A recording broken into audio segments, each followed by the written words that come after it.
Hi, everybody. My name is Lisa Kessler from Kessler Insurance. Thank you all for joining us today for Cheers for Charity New Hampshire. And we are so thrilled to have this particular person here today. But I will let my good friend Joanne Burchuk do the introductions. Hi, Joanne. Nice to see you. Hi, Lisa. Thank you. Yes, I'm Joanne Burchuk. I'm with Lighthouse Physical Therapy. And I do have the honor today of introducing our next guest, which is Betsy, and she's from Community Action Partners.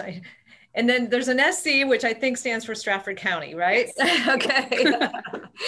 Well, welcome, Betsy. And we're really looking forward to hearing all about the great things that you guys do. So please welcome and take it away. Wonderful. Well, thanks so much for having me on today. This is wonderful. Again, I'm Betsy Andrews Parker, and I'm with the Community Action Partnership of Strafford County. And I can't think of a more appropriate name about action and partnership, particularly during this time during COVID.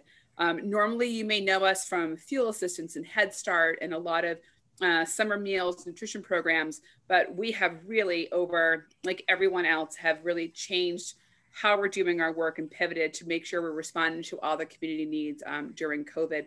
So, normally we are we have, nutrition programs that help serve kids meals in the summertime, but we pivoted in March to provide more meals. We're still providing dinners to people in our community.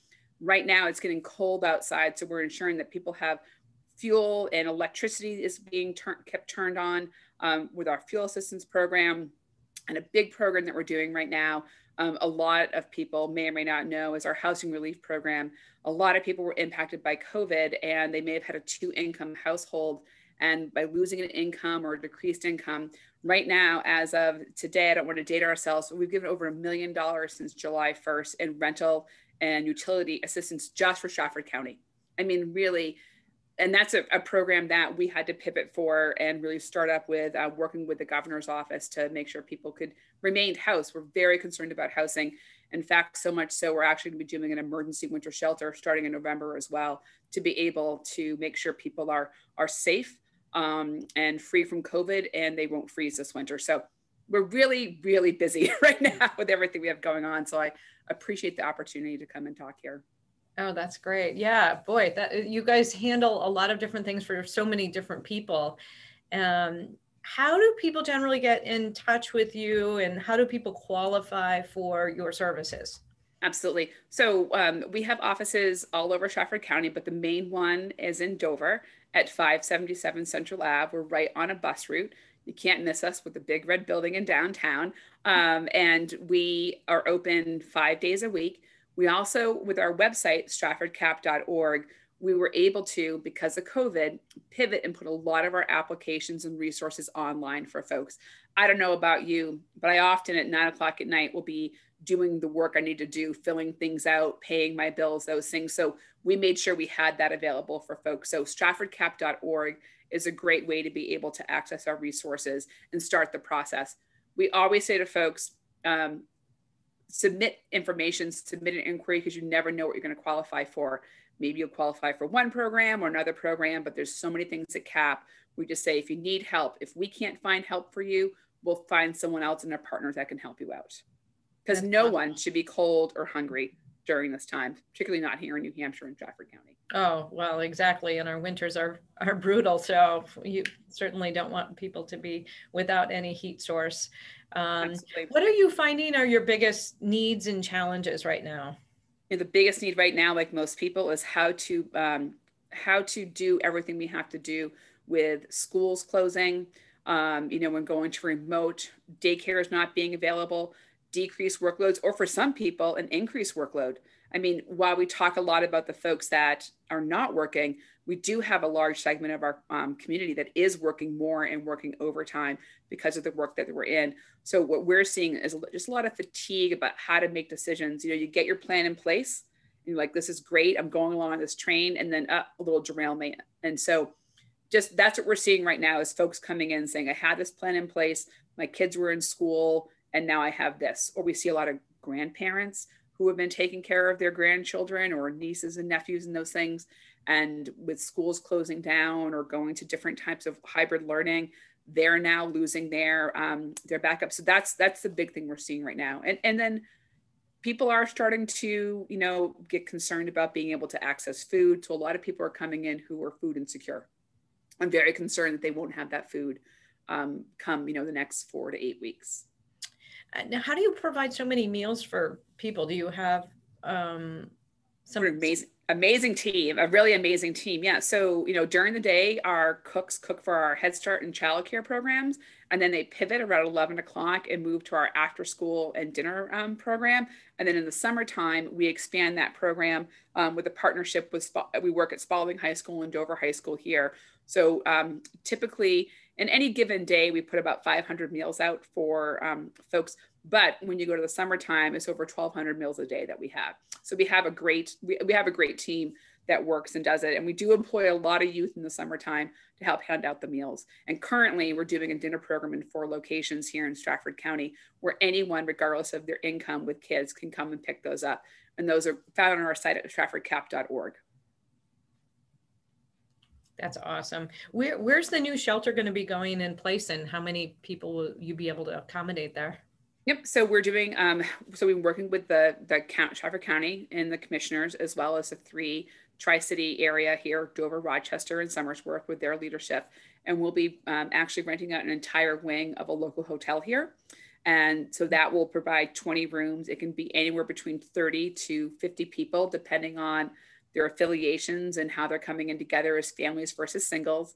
And then we'll have some expanded options for services here at our office here in Dover. And that will start for us on November 16th. And so if people are in need of shelter, they need to access that shelter through our partners, like our local welfare offices, through our local police departments, fire departments, through our local social service agencies, to do the necessary intake and get them placed appropriately. And so this is really happening because our other area shelters have to do some decompression due to COVID. So if they normally, say, for example, could hold 100, they really should only be holding about 50 now. And so we needed to have some extra shelter space. And that's what we're going to be doing here this winter. So it's really a lot of wheels turning, but a lot of partner agencies that are coming together. We all are working on this together. It's an incredible safety network of providers here in Strafford County and the greater Seacoast, actually, that come together. Yeah, I would imagine, because, there are other shelters too, that there's got to be some coordination. And it sounds like this is kind of bringing you all together a little bit more. It is.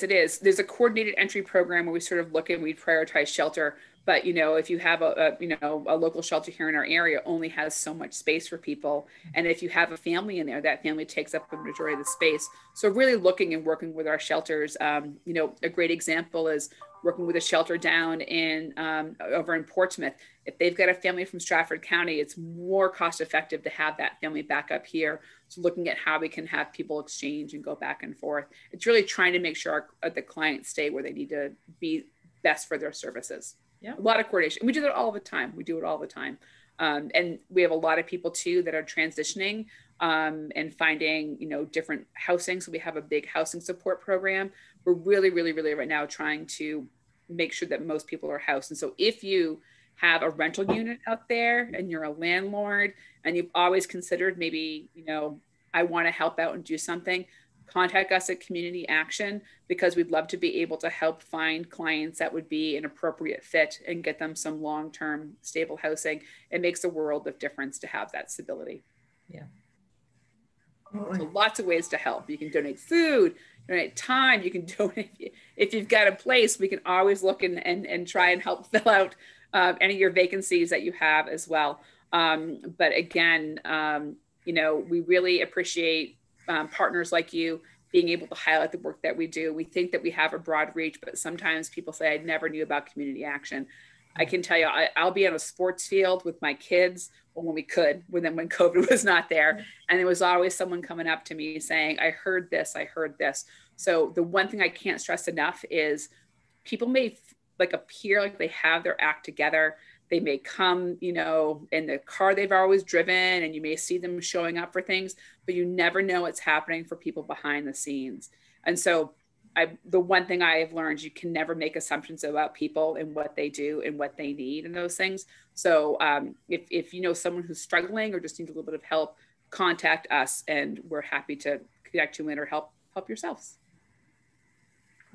Wow, that's fantastic, Betsy. And that's such a great place to sort of leave off, right? Because it was a great way to sort of wrap up the, even if in doubt, reach out and, Absolutely. I didn't mean to make that rhyme, but reach out and your trained professionals will at least, sort of guide and answer questions and can be a great resource, even with just the very beginning steps. And then there's all these wonderful tools and supports that are in place that you can help introduce them to, whether they're part of your own organization or one of your collaborators, right? Absolutely. Absolutely. Awesome. Awesome. Well, this is fantastic. Betsy, your group is just amazing. You guys, how many people did you say you guys work with over the course of a year? Over a course of a year, over 14,000 people just in Strafford County. And I have an incredible team. There's 160 of us who work throughout the county. I know it's a little surprising, people think, but 160 of us who work on this team, over 14,000 people that we're able to help. And they run the gamut from our neonatal program right up to our senior programs. And again, that's why I say you never know who is struggling. Poverty can be a really, really silent issue. It's not what people think it is out there and people who are struggling. So again, we appreciate this opportunity to really talk about our services and hopefully help someone when they need it. Awesome. Well, thank you so much, Betsy, for what you do and what your whole organization does for the people in our backyards, for our friends and our neighbors, and maybe someday, some of our family. And we're really grateful and really appreciate the difference it makes every day. Thank you. Thank you very much. Thank you so much for joining us. Thanks.